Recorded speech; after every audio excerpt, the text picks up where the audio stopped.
Oppo has an event planned on 10th of next month to launch its new Reno series of smartphones.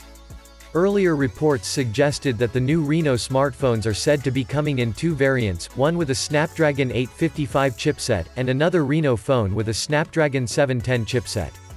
Also, there happens to be a 5G variant as well. Most of the prominent specifications of these devices have already been surfaced online. Regardless, now we might have a clear preview of the upcoming Oppo Reno smartphone. The first case render, and a leaked hands-on video of the Oppo Reno smartphone has been previewed on the /leaks website. The renders suggest the Reno phone, with a full-screen display with no notch whatsoever. That said, the case renders of the Reno smartphone showcases a cutout for pop-up selfie camera, but with a different approach.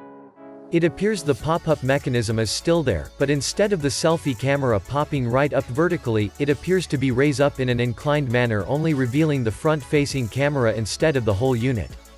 Further, the unit beholds the speaker grille, as well as the microphone on the top, thus achieving the alleged full-screen display, without any notch or any bezel for that matter.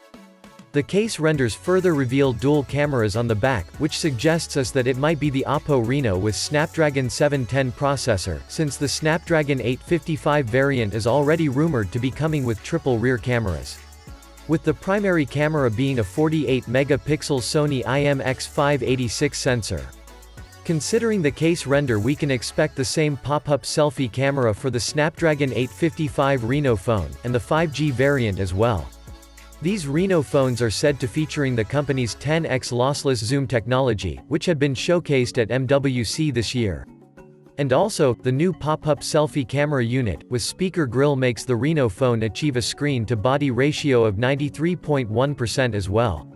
Moreover, both the variants are said to be featuring individual cooling technologies for handling enhanced gaming. So, what do you think of the new pop-up selfie camera on the upcoming Oppo